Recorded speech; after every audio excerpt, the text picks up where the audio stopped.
Aujourd'hui, je m'apprête à vous parler de l'empiètement, c'est-à-dire tout ce qui tourne autour du titre de propriété, des actes de propriété, et surtout la situation dans laquelle un de vos voisins ou vous-même auriez pu empiéter, c'est-à-dire construire ou mettre en place quelque chose sur le terrain de votre voisin, c'est-à-dire en limite de terrain. On va parler de bornage et je vais vous expliquer un petit peu dans quelles conditions l'empiètement peut intervenir. C'est quelque chose de quelquefois très sournois.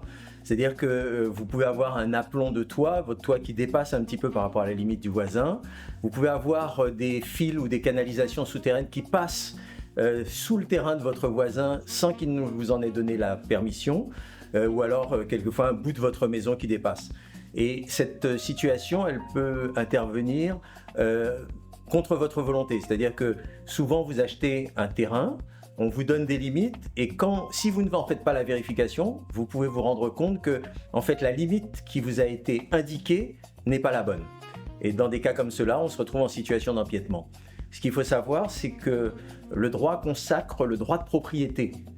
Donc, c'est un droit qu'on pourrait presque qualifier de sacro-saint, dans la mesure où ce droit ne peut pas être remis en question. À partir de ça, des situations extrêmement conflictuelles peuvent apparaître. Notamment, vous pouvez vous retrouver à devoir payer des sommes relativement importantes à votre voisin, ou alors vous pouvez vous retrouver en situation d'avoir à démolir une partie de votre maison, si ce n'est l'intégralité de votre maison, parce qu'un bout de la maison dépasse sur le terrain du voisin. Donc ça devient une question véritablement cruciale. Alors le droit et la pratique consacrent des solutions à cette situation, bien entendu. La première, c'est que si vous êtes victime d'un empiètement, vous avez un certain nombre de dispositions à prendre, puisque si vous dites que vous êtes victime d'un empiètement, vous devez prouver que vous êtes victime d'un empiètement. Cette preuve, elle va passer par la mise en place d'un constat d'huissier. L'huissier pourra s'adjoindre un expert géomètre et l'expert géomètre aura constaté un certain nombre de choses. Il devra constater les limites du terrain et la réalité et l'ampleur de l'empiètement.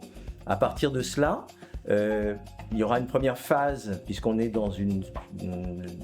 on n'est pas dans un trouble de voisinage, on est vraiment dans l'empiètement. Il y a une première phase qui va constituer à prévenir la personne qui a commis l'empiètement. Donc vous le ferez d'abord par un courrier simple, peut-être une tentative de conciliation ou une tentative de mise en place d'une solution. Si cette personne ne répond pas, fait la sourde oreille, vous allez être obligé de passer à l'étape supérieure, l'envoi d'une lettre recommandée avec accusé de réception pour lui dire voilà monsieur, je vous mets en demeure de me proposer une solution à cet empiètement. Et si ça ne suffit pas, vous allez devoir saisir les tribunaux et saisir le tribunal. Alors, si la valeur de l'empiètement est inférieure à 10 000 euros, vous allez saisir le tribunal de proximité. Et si elle est supérieure à 10 000 euros, vous allez saisir le tribunal judiciaire. On va être dans une situation conflictuelle. Ce qu'il faut savoir, c'est qu'à partir du moment où, avec les documents dont vous disposez, vous aurez fait la preuve que l'empiètement existe, votre droit de propriété étant consacré, la personne qui a empiété va se retrouver dans une situation extrêmement difficile. Il vous appartiendra, pour résoudre ce problème, peut-être d'envisager un certain nombre de solutions. Moi, je ne suis pas partisan des solutions radicales. Je considère que si quelqu'un a empiété d'1 mètre ou de 50 centimètres, ça me paraît un peu excessif que de lui demander d'avoir à démolir tout un angle de sa maison. Alors, le droit le permet, et même peut vous accorder l'aide de la force publique pour ce faire. Mais je crois que dans le pays dans lequel nous vivons, pour maintenir des relations de bon voisinage et puis pour maintenir ce que moi je considère comme étant de l'équité, c'est pas de la justice, c'est pas du droit, c'est de l'équité. Je considère qu'il est toujours intéressant de trouver des solutions amiables à ce genre de situation.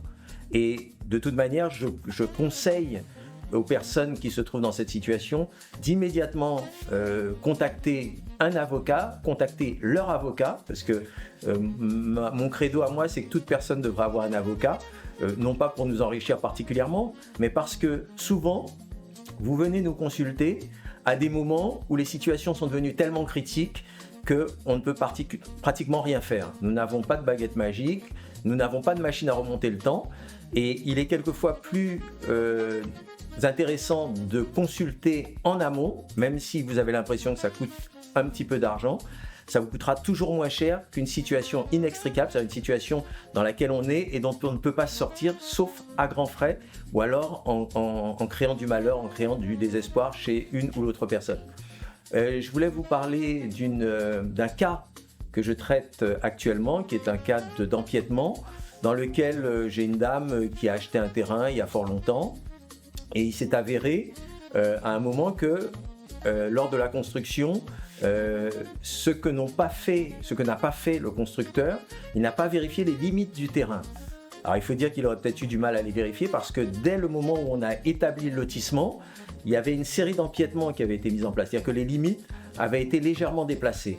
Et cette dame s'est trouvée, après avoir construit sa maison, dans une situation où elle empiète de 3 mètres sur le voisin.